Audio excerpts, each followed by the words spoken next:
Hallo und herzlich willkommen. Heute möchte ich euch mein neues Bike vorstellen.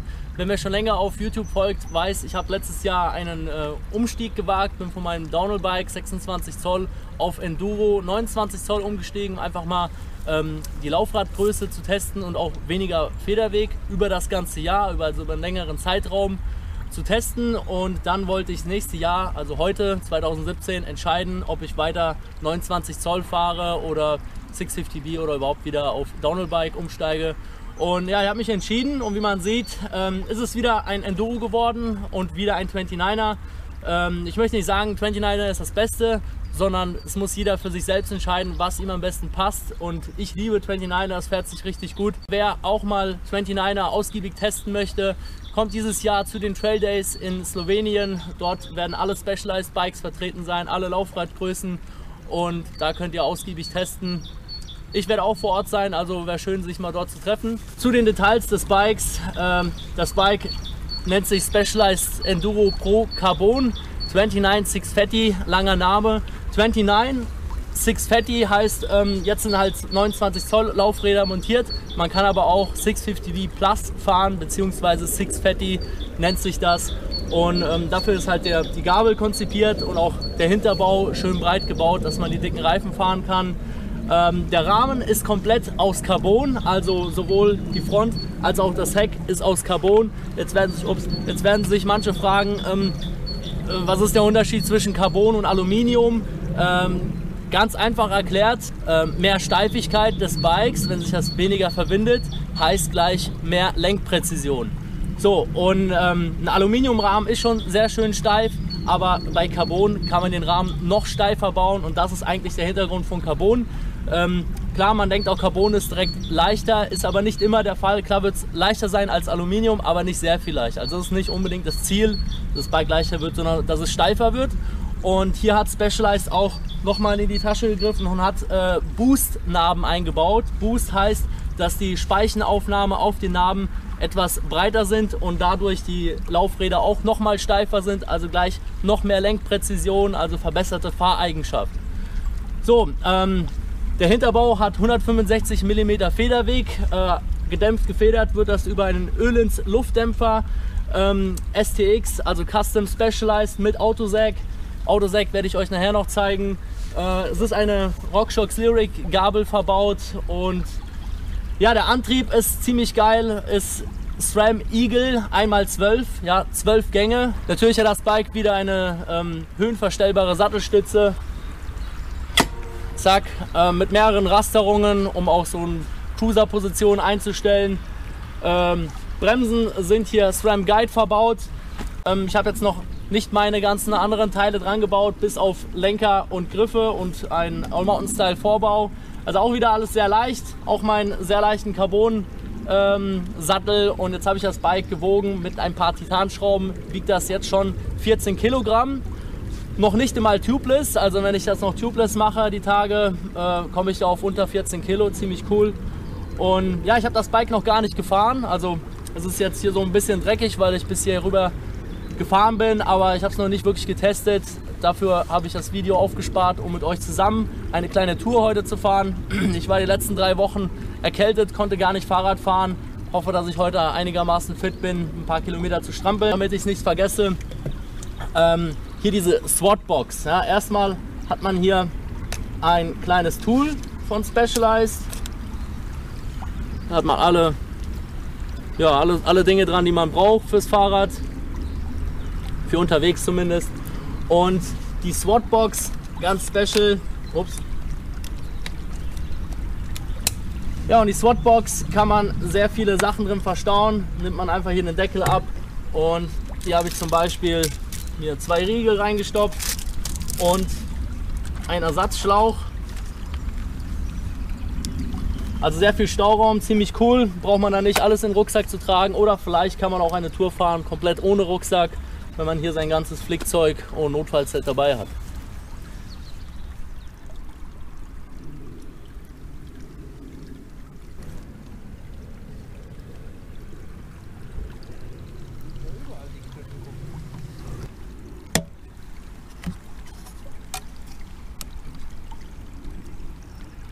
Gabel habe ich schon auf Erfahrungswerten meines alten Bikes passend eingestellt mit 65 PSI, müsste das schon so ziemlich hinhauen.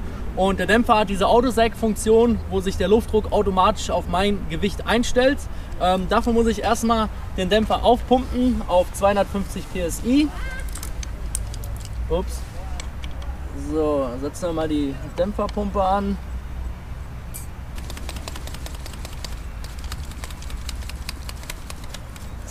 So, 250 PSI. Dann ziehen wir die Dämpferpumpe wieder ab.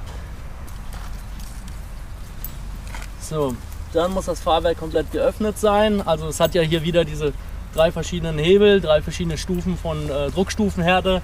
Ich habe es jetzt ganz aufgemacht. Dann setze ich mich aufs Bike drauf und rolle ein paar Meter und wippe rum. Und dann komme ich zur Ruhe und bleibe auf einer geraden Fläche stehen. Schön mit dem Gewicht immer noch auf dem Bike. Dann haben wir hier das Ventil für das Autosag. Das drehe ich auf. So. Und drücke einmal drauf und das Fahrwerk, der Dämpfer stellt sich auf mein Gewicht ein. Fertig. Es müssen ja ungefähr auf 25 bis 30% Sag sein, optimal. Und jetzt kann es losgehen. Ja, oben angekommen, das Bike bergauf läuft sehr gut, gewohnt wie auch vom 2016er Enduro, was hier halt hinzukommt mit dem 1x12 Antrieb, dass man halt nochmal einen leichteren Gang hat mit 50/10, das macht schon was aus. Also bergauf eine Bergziege, die gut hochgeht, und bergab sind wir jetzt hier auf einem Trail, der ist jetzt nicht spektakulär, da sind ein paar Kehren drin, ein bisschen bergab, nichts Spektakuläres, keine Sprünge, das ist aber halt so. Das Besondere an dem Trail ist, wo ich angefangen habe zu fahren mit dem Mountainbike, war das so der erste Trail, den ich überhaupt gefahren bin. Ja, also ich habe direkt hier hochgeschoben und bin hier als erstes in meinem neuen Bike runtergefahren. Und dann dachte ich, wäre das eine coole Aktion, auch jetzt hier mit dem neuen Enduro den Trail nochmal zu fahren. Ja, legen wir direkt mal los.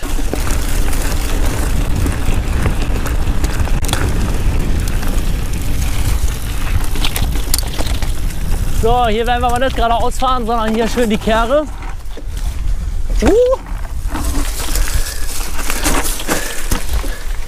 Ja. So, auf die ersten Metern fühlt sich das schon mal richtig geil an. Aber wie soll es denn auch anders sein mit einem Specialized, ne? Jetzt mal ein bisschen querfeldein hier. Wieder auf dem Weg.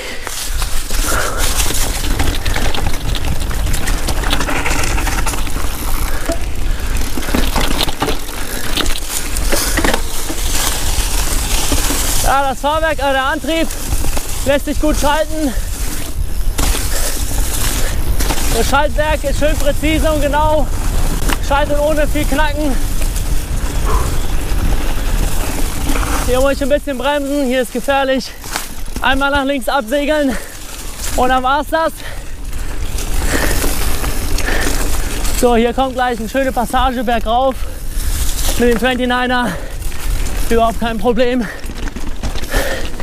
Bergziege.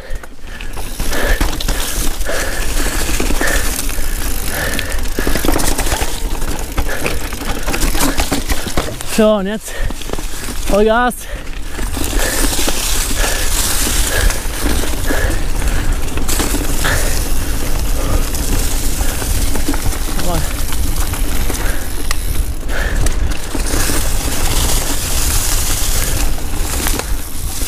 Yep.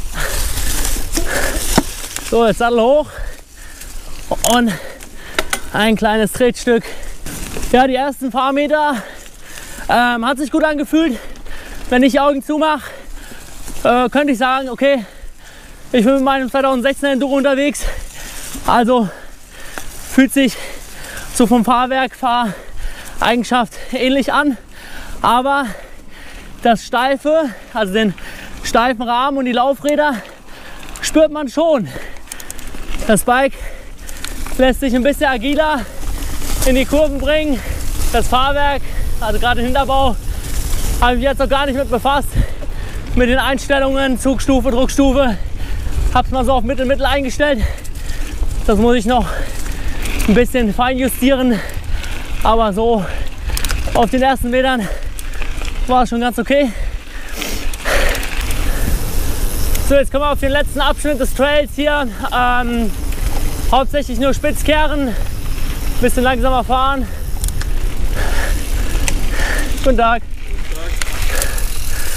So, einmal rum. Hier ist eng, Baum, Geländer, passt.